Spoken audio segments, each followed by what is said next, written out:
যারা শুধু বলেন কম দামি স্মার্টফোনের নাকি রিভিউ দেই না, এই যে আপনাদের জন্য টেকনো কিনতে পারে বাজেটের মধ্যে আর একটা ডিভাইস নিয়ে আসলো, টেকনো স্পার্ক গো 3।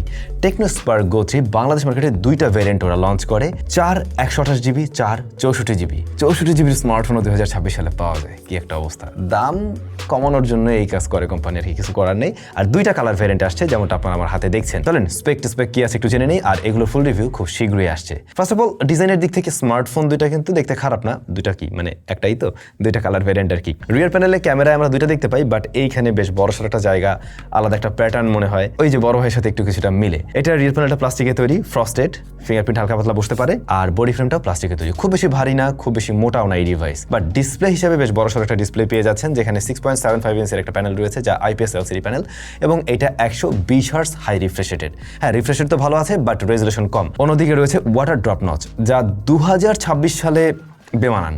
পাঁচল কাটার দিয়ে আসলে এই ডিসপ্লেটাই আরো বেশি সুন্দর লাগতো। আর এই ডিসপ্লেটাতে কোনো ধরনের প্রোটেকশন রয়েছে কিনা সে ব্যাপারে কোনো কিছু জানা যায়নি। আপনারা অবশ্যই গ্লাস প্রোটেক্টর একটা ব্যবহার করুন।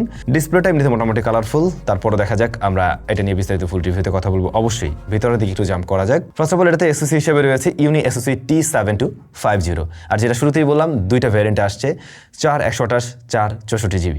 তো এইটা একেবারেই একটা এন্ট্রি লেভেলের SoC, অক্টাকোর SoC যদিও, তবে একেবারে এন্ট্রি লেভেলের ফোনের জন্যই ঠিকঠাক আছে। ক্যামেরা হিসেবে রয়েছে 13 মেগাপিক্সেলের মেইন শুটার, আর ফ্রন্ট ফেসিং ক্যামেরায় রয়েছে 8 মেগাপিক্সেলের শুটার। স্মার্টফোনটিতে স্পেশালি রয়েছে IR ব্লাস্টার সেন্সর, এছাড়াও AI এর ফিচার্স পাওয়া যাবে এই বাজেট ফোনেই, যেমন AI অ্যাসিস্ট্যান্ট, ফটো গ্যালারি, তারপর ওয়েব সামারি, এই সমস্ত বিষয়গুলো এই ডিভাইসটিতেই পেয়ে যাচ্ছেন। তাছাড়াও কোনো ধরনের নেটওয়ার্ক কানেক্টিভিটি ছাড়াই টেকনো টু টেকনো কথা বলা যাবে এই ডিভাইস দিয়ে। এইটা মোটামুটি 300 থেকে 500 মিটারের মধ্যেই কাজ করে থাকে। ব্যাটারি আছে 5000 mAh এর অ্যান্ড 15 ওয়াটের চার্জিং সিস্টেম এর বক্সে পেয়ে যাচ্ছেন। 18 ওয়াট বা 20 ওয়াট হলে আরেকটু ভালো হইতো অবশ্যই। IP64 এর রেটিং রয়েছে এই ডিভাইসে। টেকনোর এই বাজেট ফোন নিয়ে আপনারা বিস্তারিতভাবে কি কি বিষয় জানতে চান অবশ্যই কমেন্ট করে জানাবেন। আমরা ফুল রিভিউ আশা করছি আগামী 20 তারিখের মধ্যেই নিয়ে আসছি।